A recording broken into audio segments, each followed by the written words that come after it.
Okay, so now we got a question from a viewers here. You mentioned Rav Rubin puts his Hechsher. I see the two dots here on the website. Rav Rubin is it, and also I remember a pack of strings they had Rav Rubin's Hechsher right in there.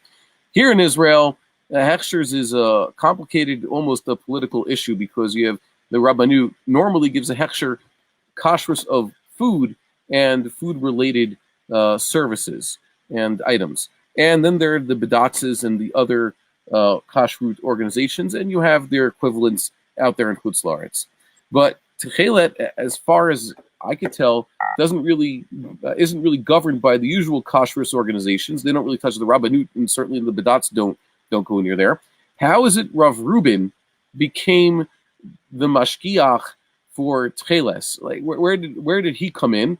And if Rav Rubin himself is not aware of Tekhelet, I don't know if he is. I'm asking if he's not, why wouldn't, let's say, one of the more prominent proponents, rabbinical proponents, of which there are, thank God, many and growing, and I assume there are many more who are closeted and just don't say they're wearing Tekhelet, but they are. For example, even Rav Mazuz or Rabbi Rabinovich in his time, Rav Shechter in New York, and Rav Belsky, who later became even more of an enthusiast, Rav Zalman and Rebbe Goldberg. I think the list can go on. You probably know more of them than I do. Why don't they give the Hechsher?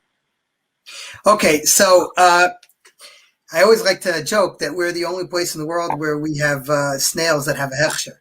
Yes. And, but the truth is, what Rav Rubin gives us a Hechsher on, I'll be completely open and honest. Rav Rubin is not giving us a Hechsher on our Tekhelet that it is kosher Tekhelet.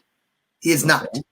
What he does say is that if you believe that this Murex is the source of the correct source for the Tekhelet, then he guarantees that the Tekhelet that we use comes from this snail, and that all of the people involved from beginning to end are Yirei Shamayim, or God-fearing and kosher Jews.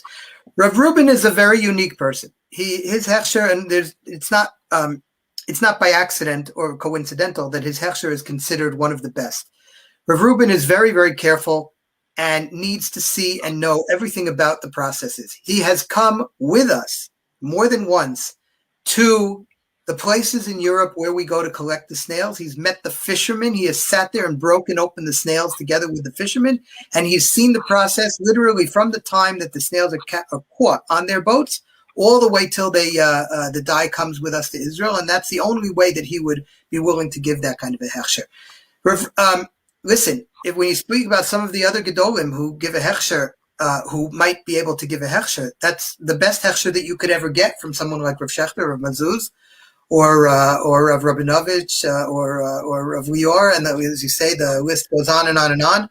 Rav Zalman Nechemia, all those tremendous Talmidei Chachamim. The best hechsher that you could get is by looking at their talis. If they're wearing our Tekhelet, then they obviously believe that it's kosher.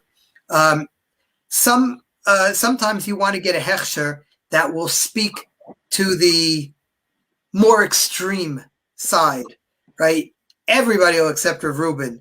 Some of those other people, although they are tremendous, great Gedolim and Talmidei Chachamim, there might be some people, let's call it to the right of them, who might not accept their hechsher. So even almost as a marketing position, you want to take the most far Haredi, if you will, hechsher that you can get.